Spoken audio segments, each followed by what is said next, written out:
Assalamualaikum warahmatullahi wabarakatuh. Perkenalkan, nama saya Yulin Tiamoha dengan NIM 131423076.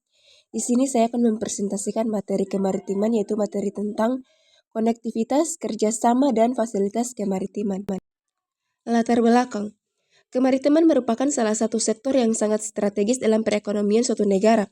Dengan lebih dari 70% permukaan bumi tertutup oleh laut, konektivitas dan fasilitas kemaritiman memainkan peranan penting dalam mendukung perdagangan internasional, transit sumber daya, serta kerjasama antar negara. Kemaritiman telah lama menjadi bagian penting dalam sejarah manusia. Sebagai negara kepulauan terbesar di dunia, Indonesia memiliki potensi besar dalam bidang konektivitas, kerjasama, dan fasilitas kemaritiman. Konektivitas dalam kemaritiman. Konektivitas maritim merupakan kunci untuk meningkatkan dan mengembangkan ekonomi kawasan yang berhubungan dengan berbagai infrastruktur, termasuk perbaikan sistem logistik nasional secara menyeluruh dengan harapan biaya logistik mampu dikurangi secara signifikan.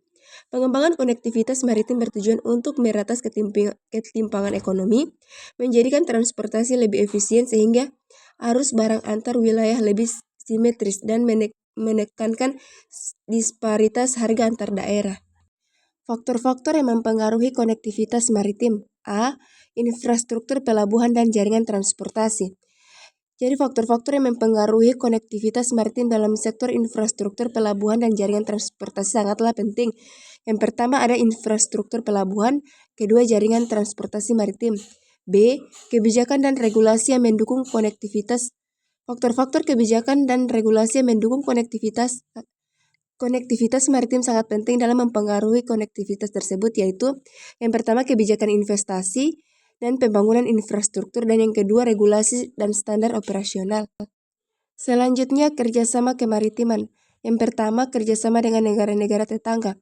Kerjasama kemaritiman dengan negara-negara tetangga melibatkan berbagai bentuk kerjasama dan kolaborasi dalam bidang maritim, yaitu ada kesepakatan perbatasan maritim, kerjasama penegakan hukum maritim, dan kerjasama keamanan maritim. Yang kedua, kerjasama dengan negara mitra. Kerjasama kemaritiman dengan negara-negara mitra melibatkan kolaborasi dan kerjasama dalam bidang maritim antara negara-negara yang memiliki hubungan strategis dan saling menguntungkan. Yang pertama, kerjasama penanggulangan bencana, kerjasama lingkungan maritim, serta kerjasama ekonomi maritim dan kerjasama teknologi maritim.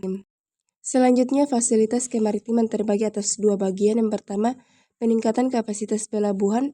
Peningkatan kapasitas pelabuhan merupakan upaya untuk meningkatkan kemampuan dan efisiensi pelabuhan dalam menangani lalu lintas kapal, bongkar muat kargo, dan layanan yang terkait dengan aktivitas maritim.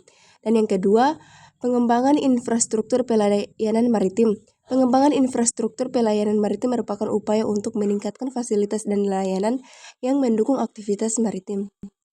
Kesimpulan. Jadi kesimpulan dari materi konektivitas, kerjasama, dan fasilitas kemaritiman menunjukkan bahwa ketiga aspek ini saling terkait dan berperan penting dalam meningkatkan efektivitas sektor maritim. Konektivitas yang baik memungkinkan aksesibilitas yang lebih tinggi antara wilayah, mendukung pertumbuhan ekonomi, dan memfasilitasi perdagangan. Kerjasama antar negara, sektor swasta, dan masyarakat juga menjadi kunci untuk meningkatkan potensi sumber daya maritim serta menjaga keberlanjutan lingkungan. Sekian presentasi dari saya, lebih dan kurangnya saya mohon maaf. Wassalamualaikum warahmatullahi wabarakatuh.